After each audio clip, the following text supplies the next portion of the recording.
Assalamualaikum warahmatullahi wabarakatuh. Kembali lagi di channel Berita Mistis. Untuk kisah kali ini ada sebuah cerita dari kirimannya Aisyah Kanaya Ajar. Sebuah kisah yang berjudul Dimintai Tolong oleh Sosok Korin. Sebelum kita masuk ke ceritanya, tekan dulu tombol like video ini dan jangan lupa tekan juga tombol subscribe channel ini dan nyalakan juga lonceng notifikasinya agar tidak ketinggalan cerita-cerita baru dari channel ini. Dan bagi teman-teman yang punya pengalaman horor dan pengen dibacain di sini, nanti silahkan saja hubungi kontak admin yang sudah saya sertakan di kolom deskripsi. Dan seperti apa untuk kisah kali ini? Langsung saja kita simak berikut ini.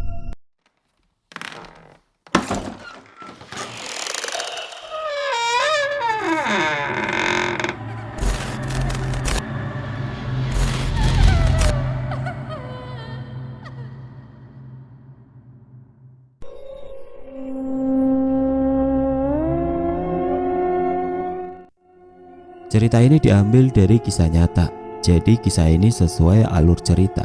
Kita mulai ke ceritanya. Sehabis pulang kampung, aku harus kembali ke kota Bogor. Dikarenakan habis masa cutiku, tinggal sehari saja pada waktu itu. Waktu menunjukkan pukul 4 sore. Sesampainya di persimpangan jalan, aku melihat 3 orang dan salah satu dari ketiga orang itu, aku mengenali dirinya. Ternyata itu temanku dulu. Teman yang pernah kerja bareng sewaktu di pabrik sepatu. Walau gak begitu akrab, tapi aku mengenalnya. Dia salah satu temannya Agus. Pada akhirnya aku menghentikan kendaraanku di pinggir jalan. Kebetulan ada warung juga. Sekalian aku mau beli minuman, pikirku. Tidak jauh dari tempatku berada, paling jauh 5 meteran, aku mendengar suara yang cukup membuat perhatian orang teralihkan kepada mereka yang lagi adu mulut. Aku terduduk di bangku kayu yang panjangnya 1,5 meter. Duduk terdiam. Bukan bermaksud menguping, tapi emang kedengeran. Yang aku tangkap dari ucapan mereka soal hati dan perasaan. Sebenarnya ada apa dengan ketiga orang itu? Ada 1 cewek dan 2 cowok di sana. Salah satunya yaitu tadi, teman yang pernah aku kenal. Dengan perlahan aku menghampiri mereka. Semakin ku dekati, semakin jelas apa yang mereka debatkan sore itu. Dan si cewek itu berkata, "Udahlah, lebih baik kita putus. Aku gak mau hidup sama cowok kiri kayak kamu." Dan si cowok berkata, "Yulia, kenapa kamu minta putus? Hanya gara-gara cowok brengsek kayak dia?" Dan si cowok yang dekat sama si cewek itu pun berkata, "Siapa yang brengsek? Yang ada itu lo. Yulia mau sama gua karena gua berduit, ngerti lo? Mana mau Yulia sama cowok kere macam lo, bener gak sayang?" Aku yang mendengarnya ikut kesal dengan hinaan mereka terhadap temanku. Pada akhirnya, aku deketin saja mereka dan mencoba memanggil nama temanku itu. "Damar?" Seketika Damar pun berbalik ke arahku dan terdiam. Aku rasa dia sudah lupa, pikirku. Seketika dia berkata, "Aisyah, apa benar ini kamu Aisyah Kanaya?" Dan akhirnya aku pun tersenyum. Dikira dia lupa padaku. "Apa kabarnya, Ai? Lama ya kita gak jumpa, sudah 3 tahun. Pangling aku tadi. Makin imut aja kamu, Ai. Oh, kamu sekarang kerja di mana?" Aku gak habis pikir, dia kan lagi ada masalah. Tapi aku seneng kalau dia sudah agak baikan. Dan si cewek yang bernama Yulia itu berkata, "Modal tampang aja yang cantik, paling sama-sama kere. Ayo Beb, kita pergi." Dan Damar berkata, "Oke, kita putus.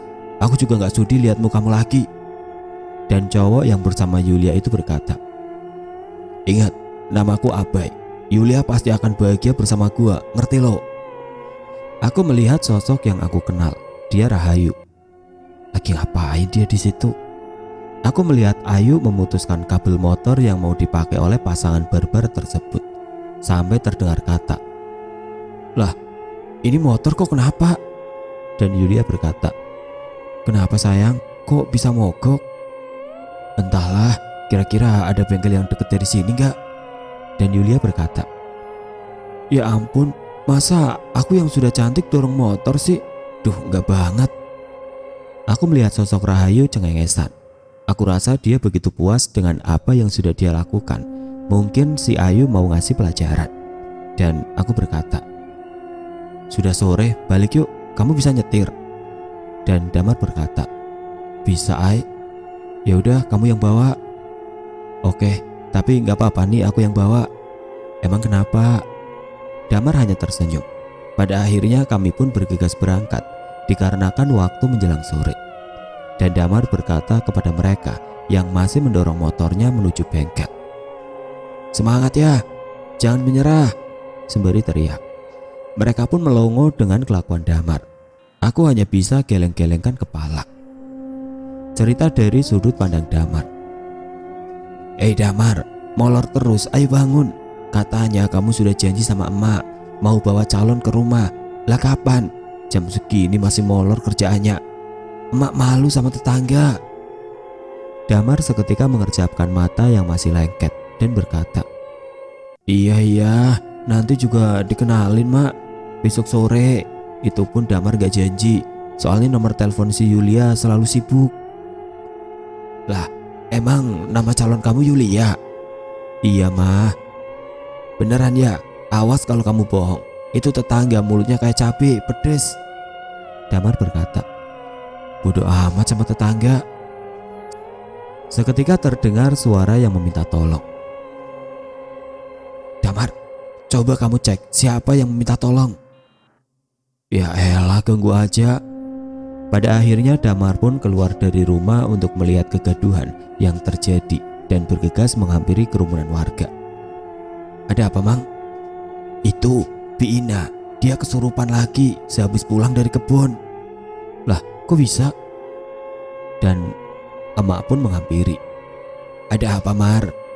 Itu Bi Mina kesurupan katanya. Ya sudah, banyak warga yang ngurusin. Kamu cepat berangkat kerja, udah siang nih. Iya mak, aku mandi dulu. Ingat ya, besok sore bawa calon mantu. Iya bawel ah. Keesokan harinya di saat aku pulang dari tempat kerjaku, tidak sengaja aku melihat wanita yang aku kenal. Apa benar dia Yulia? Tapi dengan siapa? Aku mencoba menghubungi Yulia untuk sekedar memastikan. Tapi seakan tidak dihiraukan panggilan telepon dariku. Pada akhirnya aku menghampiri dia saja. Dan ternyata dia selingkuh di belakangku. Pantesan tiap dibel gak diangkat. Oh ini alasannya. Damar, kamu kenapa ada di sini? Ini maksudnya apa Yul? Seperti yang kamu lihat, aku ingin kita putus saja. Aku gak mau hidup bersama cowok kayak kamu. Singkat cerita, ada seseorang yang memanggil namaku dan aku berbalik. Aku agak pangling melihat dia. Pada akhirnya aku mengingatnya. Aisyah Kanaya? Wah, udah lama gak ketemu. Dia makin imut dan cantik saja. Seketika aku lupa dengan permasalahanku karena kehadiran dirinya. Kembali ke sudut pandang Aisyah atau Kanaya. Sesampainya di depan rumah Damar, waktu menunjukkan pukul 6 sore. Aku mau izin menunaikan sholat maghrib di rumahnya Damar sebelum melanjutkan perjalananku. Pas ada seseorang yang buka pintu, aku shock dan melongo. Kenapa enggak? Seseorang langsung memelukku dan berkata, wah, calon mantu. Akhirnya emak bisa melihatnya juga. Masya Allah, sudah cantik, tinggi lagi. Sini masuk. Emak ke dapur dulu mau bikin air minum. Seketika aku melihat Damar yang cengengesan dan aku butuh penjelasan darinya. Ini maksudnya apa? Damar berkata, nanti gue jelasin. Sekarang kamu pergi sholat dulu sana, udah maghrib. Pada akhirnya aku nurut saja untuk menjalankan ibadah yang hampir mepet waktunya. Singkat cerita, Damar berusaha menjelaskan siapa aku ini. Aku melihat ada raut kecewa dalam diri ibunya Damar. Setelahnya, aku izin pamit karena gak enak juga waktu menjelang malam. Tetapi ibu dari Damar gak mengizinkan, dan pada akhirnya kita lanjut ngobrol pada malam itu. Si ibu berkata, duh, maaf Neng, dikira ibu kamu calon mantu. Boroma, ibu teh udah seneng mau dapat mantu cantik. Aku hanya bisa menimpali dengan senyuman saja, dikarenakan aku juga kebingungan harus berkata apa. Tidak terasa malam semakin larut. Aku melihat jam yang ada di pergelangan tanganku. Pukul 9 malam. Terdengar suara sayup-sayup orang meminta tolong dari arah luar. dan aku mengedarkan pandanganku ke arah jendela dan berucap, "Itu ada apa ya, Bu? Kenapa ada yang meminta tolong?" Dan si ibu berkata, "Mar, coba kamu cek di luar ada apa." Damar pun beranjak dari tempat ia duduk, dan aku mengikuti dari arah belakang menuju keluar saking penasarannya. Aku melihat seorang warga meminta tolong. Kami menghampiri orang itu dan berkata, "Ada apa, Mang Rudi? Kok teriak-teriak?" "Itu istri saya, tolongin Mar, dia kesurupan lagi." "Bik Mina kesurupan lagi?" "Iya Mar, tolongin." Dan aku berkata, "Kita pergi untuk melihatnya." "Tapi kita kan gak bisa ngapa-ngapain. Lagian kita gak tahu harus berbuat apa." "Udah, kita lihat aja dulu, ayo." Pada akhirnya aku dan Damar pergi ke rumah Mang Rudi untuk mengecek kondisi Bik Mina. Setibanya aku di pelataran rumah Mang Rudi, aku terhenti seketika dan Damar berkata, "Kenapa kok berhenti?" Aku menatap wajah yang kebingungan dengan ekspresiku dan aku berkata, "Kita tunggu saja di sini." "Lah kenapa? Bukankah kamu kepingin melihat Bik Mina?" "Sebentar lagi akan ada orang yang datang mengobati Bik Mina," kataku. "Maksud kamu orang yang mana? Dan bagaimana kamu bisa tahu?" Setelah Damar menyelesaikan perkataannya, Mang Rudi memasuki rumah bersama seorang pria parubaya yang berpakaian serba hitam. Tapi dia tidak sendirian. Dia datang bersama satu sosok di belakangnya. Sosok wanita dengan wajah yang pucat, dengan kepala yang berlumuran darah. Rambut terkepang dua, memakai baju bermotif bunga berwarna putih. Aku memperhatikan sosok wanita yang berada di hadapanku, yang kondisinya sangat memprihatinkan. Di pangkal pahanya banyak terdapat bercak darah yang terus mengalir. Wajah sosok itu menyadari kalau aku memperhatikan dirinya, dan dia berbalik menatapku. Aku pun menatap balik ke wajah sosok itu. Dia menangis, tapi bukan air mata yang keluar, melainkan darah. Raut wajah yang memelas seakan meminta tolong. Tapi apa itu? Kenapa dengan mulutnya seakan penuh dengan jahitan, alias mulut sosok itu dijahit? Mengerikan. Aku baru tersadar sosok itu tidak bisa berbicara. Aku juga tidak bisa mendengarkan suara batin dari sosok itu. Seakan ada yang menghalangi untuk sekedar berkomunikasi dengannya. Dan aku baru tersadar kalau sedari tadi aku lagi diperhatikan oleh pria parubaya. Dia menatapku dengan sinis.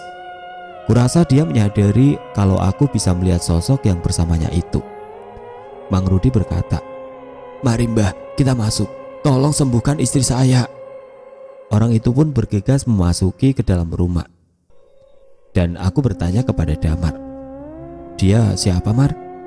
"Oh, dia dukun di kampung ini." "Dukun? Emang gak ada Pak Ustadz?" Damar memberikan isyarat supaya aku diam dan jangan banyak bicara, takut kedengeran. Ya, aku nurut saja. Lagian aku hanya pendatang di kampung ini. Jadi ya gitu deh, kita lihat saja nanti. Aku melihat sudah banyak warga di pelataran rumahnya Mang Rudi. Para tetangga saling berdesakan ingin melihat Bik Mina yang semakin menjadi. Tidak henti-hentinya berteriak dan mengamuk. Entah kenapa sosok itu seakan gak bisa jauh dari dukun itu, seakan terikat oleh sesuatu. Aku penasaran sama sosok wanita itu. Siapakah dia? Batin aku mengatakan dia seakan meminta pertolonganku. Sudah hampir jam 10 malam, Bik Mina masih tidak sadarkan diri. Aku dipanggil sama ibunya Damar, disuruh pulang ke rumah dikarenakan sudah malam. Tapi aku masih ragu untuk segera pulang. Apa yang sedang terjadi sama Bik Mina? Aku mendengarkan kegaduhan di dalam rumah seakan ada perkelahian. Aku semakin dibuat penasaran. Kakiku terasa gatal seakan ingin melangkah masuk ke dalam rumah. Aku merasa gusar, hanya bisa menghela nafas, tidak bisa seenaknya juga. Pada akhirnya aku melihat dukun itu keluar rumah dengan muka yang sudah tidak karuan, dengan raut wajah yang kesal dan marah. Mang Rudi terus meminta maaf dan tetap berharap kepada dukun tersebut supaya masih mau membantu untuk menyadarkan istrinya. Tapi dukun itu melengos pergi, tidak menghiraukan perkataan Mang Rudi, dan sosok itu juga mengikutinya dari arah belakang dengan cara melayang dan menembus kerumunan warga. Sebelum pergi menjauh, sosok wanita itu berbalik menatapku, masih dengan raut muka yang memelas. Aku semakin yakin pasti telah terjadi sesuatu kepada sosok itu. Serentak kami semua yang masih berkumpul di pelataran rumah Mang Rudi dibuat kaget dengan teriakan Bik Mina. Pada akhirnya aku memutuskan untuk masuk saja, gak peduli apa kata orang. Yang aku pikirkan untuk sekarang keselamatan Bik Mina.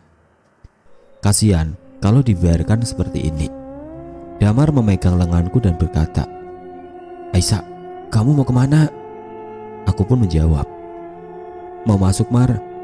"Jangan, kamu gak lihat dukun tadi juga gak sanggup, apalagi kamu." Aku melepaskan pegangan tangannya dan beranjak masuk dan tidak menghiraukan perkataan Damar lagi.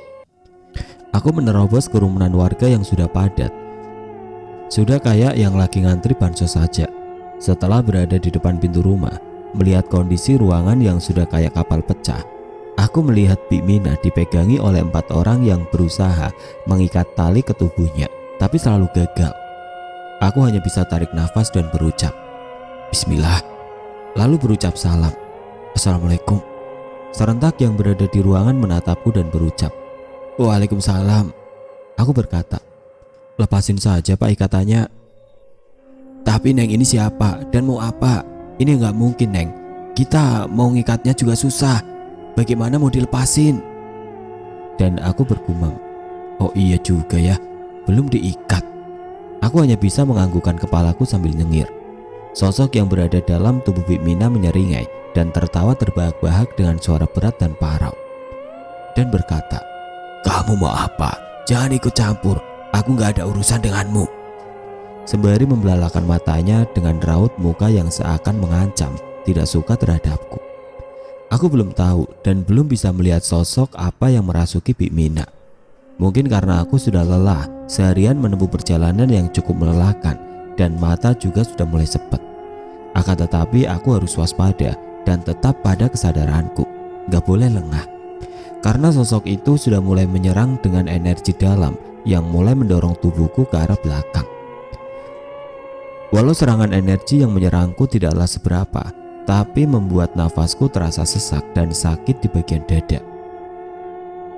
Duh Gusti, lindungilah hambamu ini. Aku hanya berharap pertolongan dari Sang Maha Pencipta.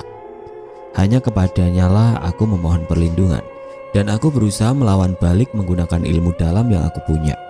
Walau gak ada adu fisik di antara aku dan sosok itu, tapi adu kekuatan energi lebih menguras tenaga. Pada akhirnya aku bisa mendorong mundur sosok itu sampai tercengkang beserta Bik Mina. Keempat orang itu terpaku, merasa tidak habis pikir dan keheranan.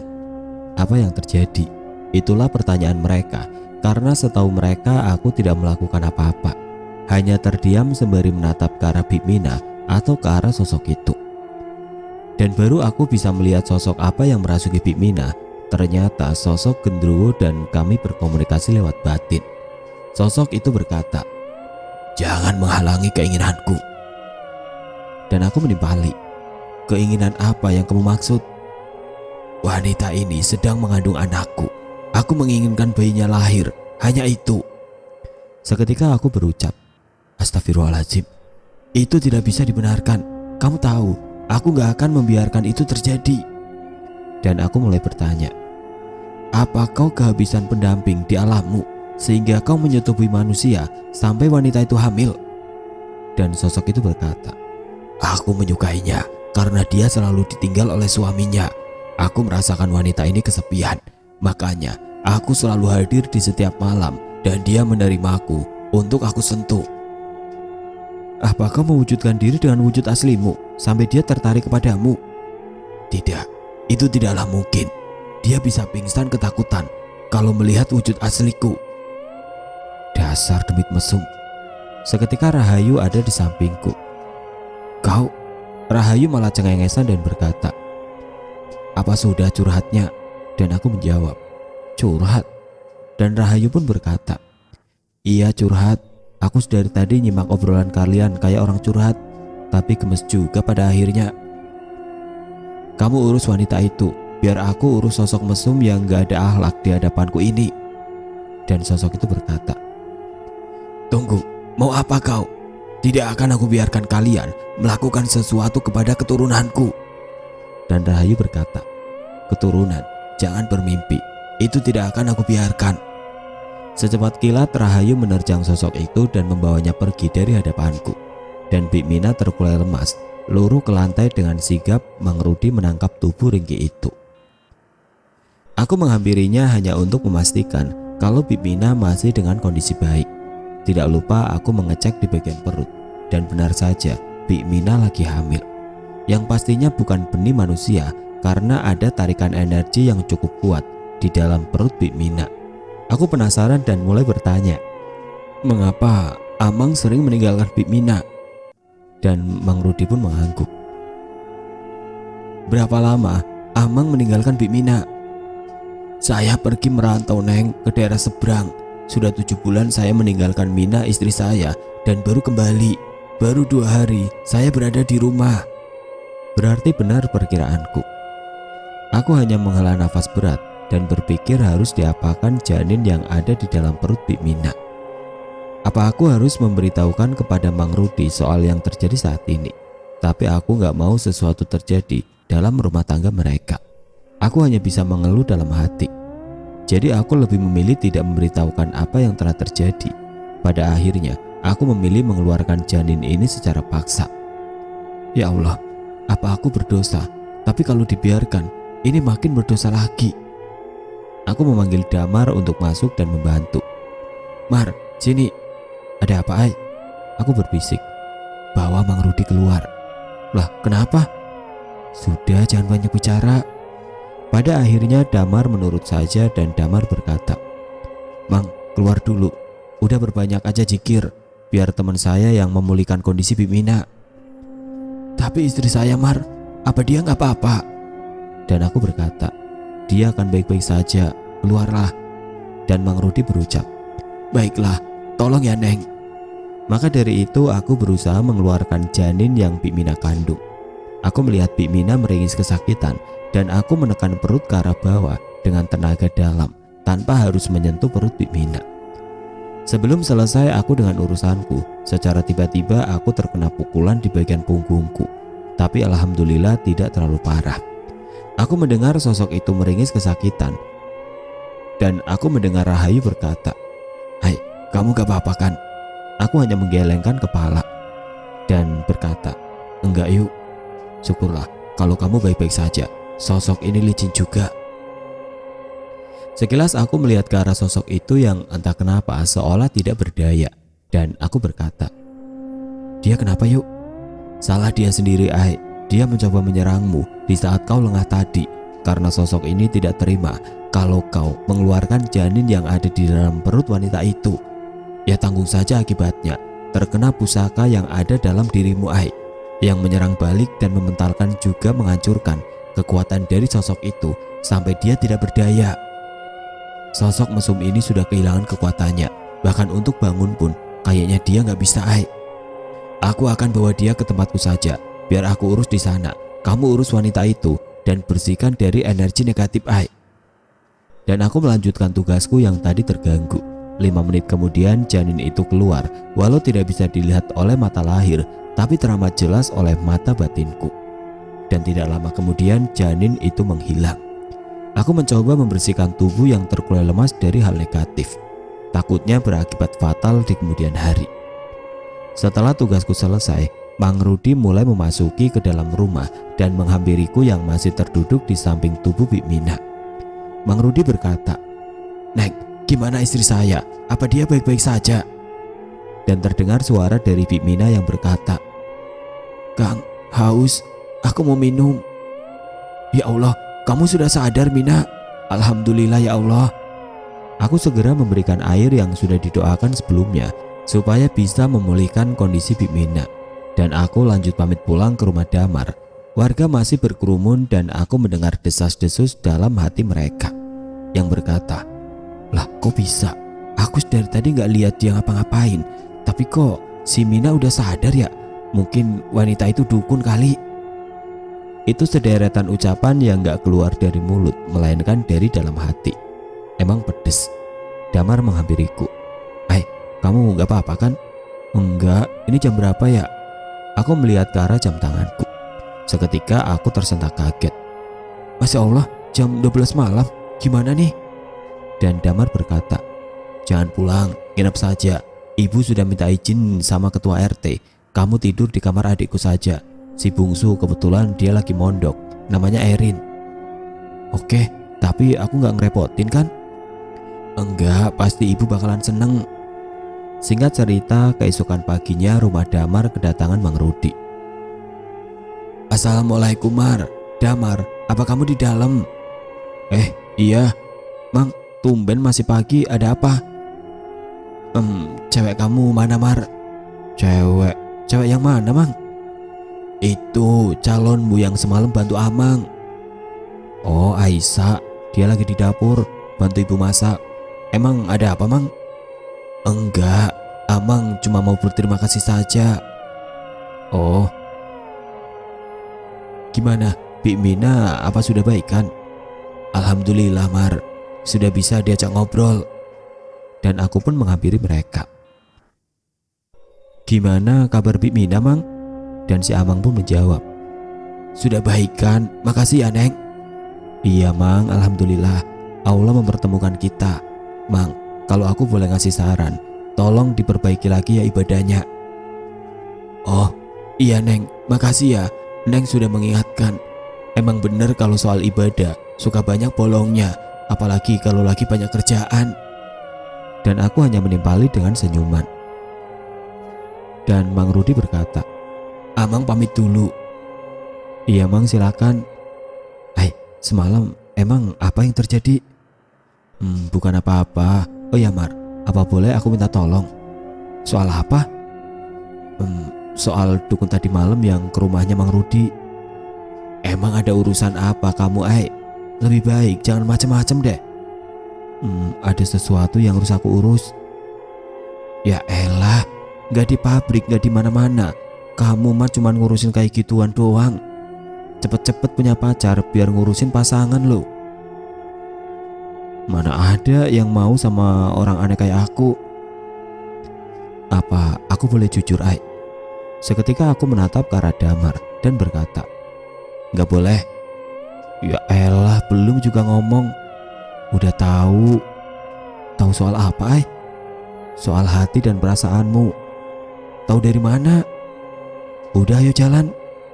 "Jalan kemana?" "Ke rumah dukun itu." "Masa jalan ke hatiku?" "Jalan ke hatimu aku mau tapi jalan ke rumah dukun ogah." Seketika aku menghentikan jalanku dan berkata, "Please bantu aku, ada sosok yang meminta bantuanku." "Sosok? Maksud kamu sosok apa?" "Semalam aku lihat sosok wanita, entah itu korin atau sejenis makhluk halus gitu, tapi batinku ingin sekali menolongnya." Damar berkata, "Jadi karena itu kamu ingin ke rumah dukun?" "Emang dukun itu siapa sih namanya?" Mbah Iming. Lebih baik sebelum kita ke rumah dukun itu, apa nggak sebaiknya kita berpikir dulu Soal apa?" "Keselamatan kita berdua, bisa jadi keluargaku juga." Dan seketika pandanganku melihat sosok wanita yang tadi malam aku temui. Aisyah, kenapa kau malah bengong?" "Kurasa aku harus pergi." "Tunggu, emang kamu tahu rumahnya di mana?" "Tahu." "Bagaimana kamu bisa tahu Aisyah, sedangkan kamu kesini baru kali ini?" "Aku akan mengikuti sosok itu." "Sosok? Sosok siapa lagi Mar, kamu bisa nggak sih gak terlalu banyak nanya?" Seketika aku pun meninggalkan Damar sendiri di perkebunan warga. Aku pergi mengikuti sosok wanita itu yang masih setia menungguku. Aku berjalan tidak tentu arah, menerobos semak belukar dengan perlahan. Aku sudah jauh dari perkebunan warga. Aku berbalik ke arah belakang dan bergumam, ternyata Damar gak mengikutiku. Ya sudah. Setibanya aku di pelataran rumah bernuansa panggung, rumah panggung yang berdiri sendiri tanpa tetangga yang menemani. Kiri kanan hampir dikelilingi pepohonan tinggi menjulang dan rimbunya semak belukar. "Apa Mbak Iming itu tinggal di sini?" gumamku. Aku melihat sosok wanita itu sedang berdiri di dekat pohon kapuk dan menunjuk ke arah rumah panggung itu berada. Apa dia ingin aku mendekati rumah itu? Aku pun melangkah mendekati rumah yang sudah ada di depan mata. Aku berjalan dengan cara mengendap karena aku takut menginjak ranting kering yang akan membuat suara berisik. Aku mendengar suara leguhan tidak jelas di pendengaranku, seperti suara orang yang lagi lari maraton. Suara itu dibarengi dengan erangan dan nafas yang menderak. Ini dukun lagi ngapain sih? Aku jadi bingung. Sembari aku mikir, aku terkejut karena sosok wanita itu ada di hadapanku. Hampir aku teriak. Duh, jantungku hampir loncat. Dan aku berkata dalam batin, "Gila, lo ngagetin gua. Kalau ketahuan gimana?" Tapi sosok itu hanya terdiam sendu menatapku. Dan sosok yang tidak aku ketahui namanya ini menunjuk ke arah bilik yang terdapat lubang di pinggirnya. Apa sosok ini ingin aku ngintip? Wah semprul, ajarin gak bener. Tapi aku penasaran juga. Intip ada apa di dalam dan suara apa itu tadi? Pikirku. Aku melangkah dengan hati-hati. Sampai pada tempat yang aku tuju, aku mulai mengintip. Dan hal yang akan aku sesali seumur hidup karena telah mengintip. Aku hanya menarik nafas berat dan berucap, "Astagfirullahaladzim, ya Allah, ampunilah hambamu ini." Dan aku baru tersadar. Yang dukun itu tiduri, bukankah wajahnya mirip sosok yang di hadapanku ini? Apa jangan-jangan dukun itu sedang meniduri seorang mayat dan sosok itu mengangguk?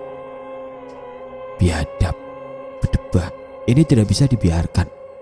Aku merasa geram dengan kelakuan dukun cabul itu. Tanpa pikir panjang, aku langsung menerobos masuk ke dalam rumah.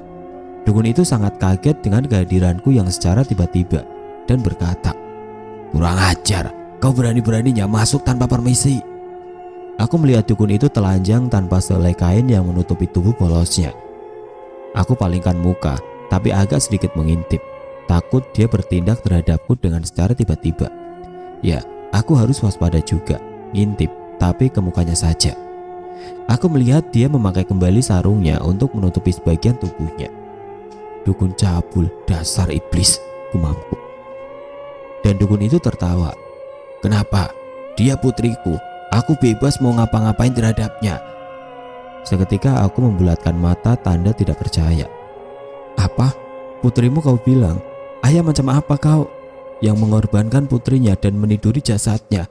Kau tidak pantas dipanggil ayah. Kau juga tidak pantas dibilang manusia, tapi kau lebih pantas dipanggil iblis." Ya, aku iblis yang sudah bersekutu dengannya. Aku menumbalkan anakku demi sebuah perjanjian dan kekuatan ilmu hitam. Dan sebagai syarat pelengkap ritualku, aku juga harus meniduri jasad anakku. Dukun itu tertawa, seakan tidak bersalah dan tidak ada rasa menyesal. Bangsat biadab. Kau kurasa masih perawan. Bagaimana kalau aku sedikit menikmati tubuhmu? Dukun itu menghampiriku yang masih berdiri tidak jauh darinya. Dan aku mundur dengan perlahan. Tapi seketika dukun itu terhenti, seakan ada yang menghentikan pergerakannya. Aku melihat kabut tipis di samping dukun itu. Lambat laun kabut tipis itu merubah wujudnya menjadi Bayu Aji. Dan aku berkata, "Bayu, kau kenapa ada di sini? Bukankah kau lagi ada urusan?" "Biar aku yang bertindak. Akan aku musnahkan dukun sialan ini." Dan aku melihat Bayu sedang mencekik leher dukun itu. "Jangan Bayu, kau tidak boleh melakukan hal yang dilarang di tempatmu."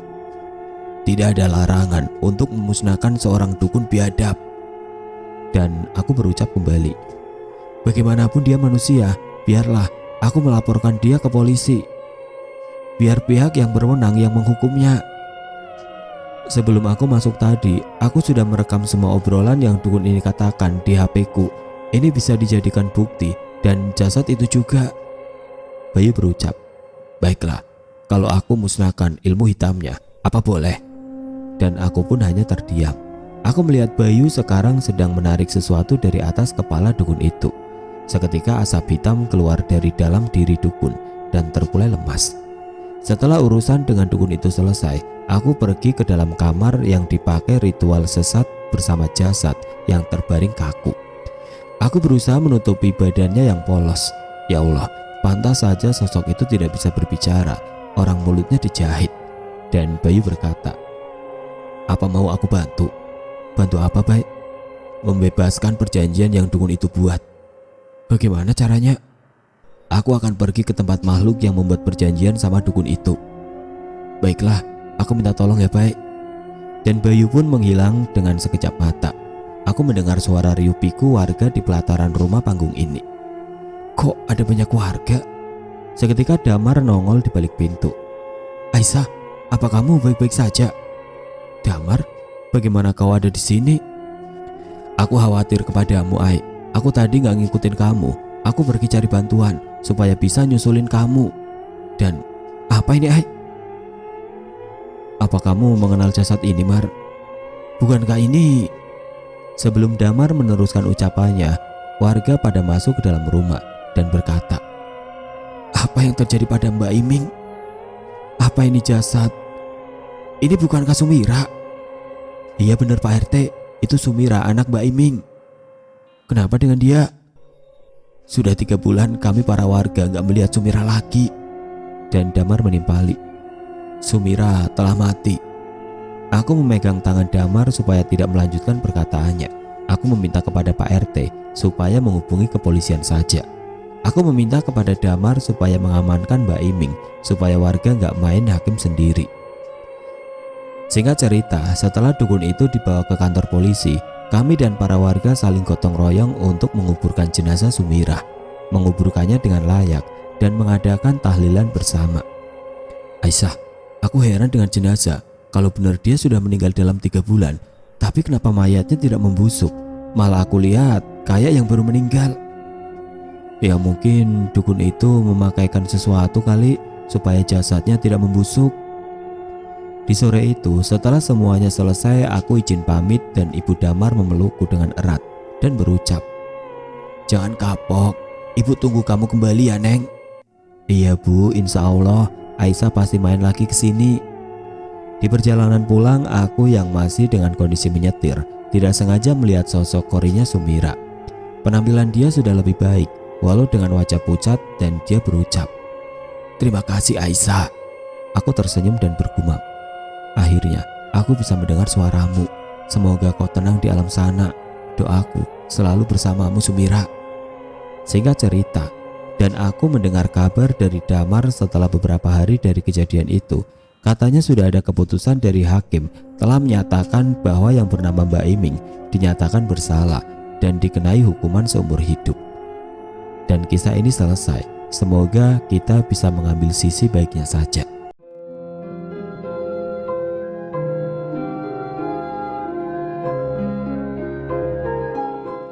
Oke teman-teman, sekian untuk cerita kali ini.